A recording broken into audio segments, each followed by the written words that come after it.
Have you ever noticed how the hardest parts of life are often the moments that end up defining you, even though you would have done anything to avoid them?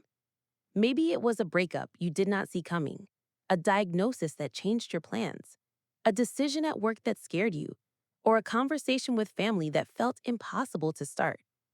What if, instead of trying to outrun those moments, you learned how to walk through them with steadiness, clarity, and even a little grace? Stay with me, because this is what we can do hard things is really about. Not making life easy, but making you braver and more honest so the hard things become the way through. This book comes from three voices many listeners already know and trust: writer and activist Glennon Doyle, World Cup champion Abby Wambach, and Glennon's sister and longtime collaborator Amanda Doyle. Together, they have spent years talking openly about life on their podcast, gathering hard earned wisdom from their own struggles and from conversations with people who have walked through almost every kind of challenge. The book carries that spirit onto the page. It gathers big, messy, universal questions and offers grounded, practical ways to meet them. It matters because most of us do not need perfect answers. We need a map for staying true when life gets complicated, when fear is loud, and when we forget that courage is usually just one truthful sentence followed by one small action. Here is the core idea: life is not about avoiding hard things. It is about telling the truth about them, feeling what we feel, asking for help, and taking the next right step. When we do that together, we discover that hard is not a sign we're failing. It is the path to a life that fits. Let's explore the main lessons. First, name the hard thing and tell the whole truth. Most of our suffering grows in the dark. We feel shame, confusion, or anxiety and then spend energy hiding it. The book urges us to name what is actually happening in simple, honest language. I am lonely. I am jealous. I am burned out. My marriage is in trouble. My body needs care. Truth telling is not drama, it is about clarity. When you say the truth, reality stops being a fog and becomes a landscape you can navigate. Think of a time you pretended everything was fine while resentment built up. Maybe you kept saying yes to a schedule that was crushing you. The moment you finally told the truth, even just to yourself, something shifted. That's the first step. One way to practice is the one sentence truth. Once a day, say one clear sentence about something you are tempted to hide. I am overwhelmed by this deadline. I am disappointed by how that conversation went. I am afraid to check my bank account. Say it without apology, and notice how the next right step often becomes obvious once the fog lifts. Second, feel your feelings to the end. We learn early to label feelings as good or bad and to distract, toughen up, or keep moving. But feelings are data. They are the body's built-in guidance system. The book invites us to stay with the feeling long enough to hear what it's trying to tell us. Anxiety might be asking for boundaries. Grief might be asking for slowness. Anger might be asking for change. Picture a parent who is always fine until they snap over something small. That explosion is not random. It's the interest on unprocessed emotion. Feeling your feelings doesn't mean living inside them forever. It means giving them room to move through. One way to practice is the 90-second wave. When a strong emotion rises, set a timer for a minute and a half. Breathe and notice where it lives in your body. Most feelings crest and fall like waves when they are not resisted. When the wave passes, you can decide what to do next with a clearer head. Third, boundaries are love in practice. Many of us learn that love means self-sacrifice without limits. We overgive, over-explain, and go past our capacity, then wonder why we feel resentful. The book reframes boundaries as the way we make love sustainable. A boundary is not a wall to keep people out. It's a door that lets love move in a way that respects everyone's humanity, including your own. For example, maybe you promised yourself to leave the office by 6 on weekdays unless there's an emergency. You don't justify or argue, you simply organize your work and your team around that boundary. Or you decide that you will not stay in conversations where someone belittles you. You say, I will come back when we can speak respectfully. It sounds simple, but it's a profound shift from trying to control other people to taking responsibility for your choices. A small practice is the pause and choose. When someone asks for something, pause for 3 breaths. Check your body for a yes, a no, or not now. Then choose from that truth. Over time, your yeses become wholehearted, and your no becomes respectful and firm. Fourth, community is a survival skill, not a luxury. The myth of the self-made person is strong, but most hard things are too heavy to carry alone. The book models a circle where each person brings different strengths. One is a relentless truth teller, one brings strategy, one brings warmth and humor, and all bring courage. Maybe you're the friend who can name the thing no one wants to say. Maybe you're the one who can hold a plan together. Everyone needs a table where they can lay down their burden without being fixed or judged. If you don't have that yet, start smaller. Identify one person who feels safe. Ask if they can be a check-in partner for a month. Share one fear and one next step each week.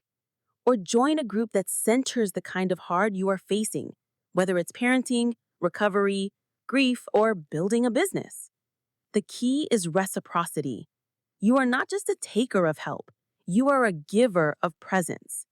Community makes courage contagious because it reminds you that you are not the only one doing hard things today. Fifth, redefine success to include rest, repair, and joy. Hustle culture tells us that success is constant growth, constant output, and constant resilience. The body and spirit have other ideas. The book argues that doing hard things includes knowing when to stop, when to soothe, and when to celebrate small wins. Imagine running your life like a season. Some months are for planting, some for tending, some for harvest, and some for lying fallow. If you try to harvest all year, the soil depletes. If you push through every signal to slow down, your work becomes shallow and your relationships threadbare. A practical step is to create a weekly repair ritual. Set aside 1 hour on a specific day to do what restores you. A walk without your phone, a meal you enjoy, journaling, or calling someone who makes you laugh. Treat this hour like any other appointment. Protect it with the same seriousness you bring to meetings. Repair is not what you do after you burn out. It's how you prevent burnout. Sixth, practice micro-bravery. We picture courage as a grand gesture, quitting the job, leaving the relationship, moving across the world. Sometimes that is true. Often, though, courage looks small and steady. It's the email you send even though you're nervous. It's the doctor's appointment you make even though you'd rather not know. It's the 5-minute conversation you start because silence has been hurting you. The book invites us to break big courage into series of tiny acts. If you need to have a hard talk, draft the first 2 sentences and say them out loud to a friend. If you want to change careers, set a timer for 15 minutes and update 3 lives of your resume. If you want to repair a friendship, send a short text naming your hope to reconnect. Micro-bravery builds the muscle you need for bigger courage later. Every time you keep a promise to yourself, you become the kind of person you can count on. Seventh, turn pain into meaning by serving someone else. When we're hurting, the world can shrink until it's just us and our problem. Service widens the view. It doesn't erase your pain, but it gives it purpose. Maybe you mentor someone a few steps behind you. Maybe you volunteer once a month. Maybe you share what you're learning in a way that could save someone else a year of confusion. The book suggests that the wisdom you wrestle from your hardest seasons is not meant to sit on a shelf. It's meant to be given away. If you are in the thick of it right now, your only job is to receive care. When you have a little margin, consider this question. What would I tell the me from a year ago? Now find a way to give that to someone else. Eighth, keep asking better questions. Much of the book is framed around living inquiries rather than final answers. Instead of demanding certainty, you can carry questions like tools. What is the truest thing I can say right now? What is the kindest next step? for me and for them. What can I set down today so I can carry what matters more? These questions are portable.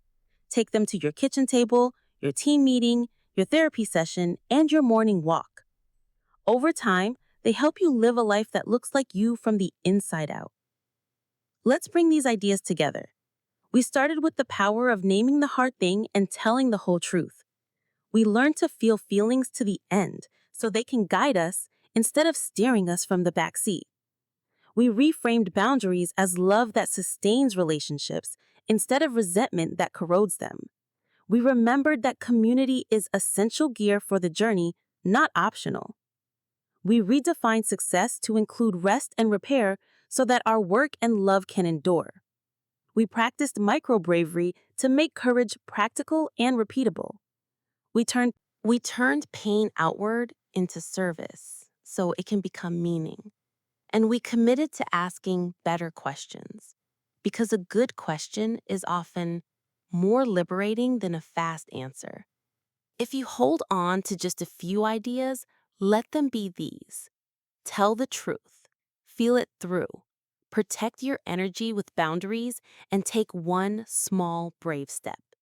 When that feels impossible, borrow strength from your people and your rituals of rest. Hard things do not disappear, but you do get stronger and steadier at meeting them. If this resonated with you, consider reading the full book for the fuller stories, the nuanced conversations, and the warmth of three distinct voices sharing one message. The chapters feel like sitting at a kitchen table with friends who go first so you do not have to pretend. And if you are curious about related ideas, you might explore work on boundaries, recovery, grief, and courageous leadership. Before you go, ask yourself one question. What is one hard thing in your life that is asking for honesty today? Say one true sentence about it. Then take one gentle, brave step. If you found this helpful, share it with someone who is doing something hard right now. And tell us one small act of micro bravery you will try this week. Your story might be the sign someone else needs to keep going.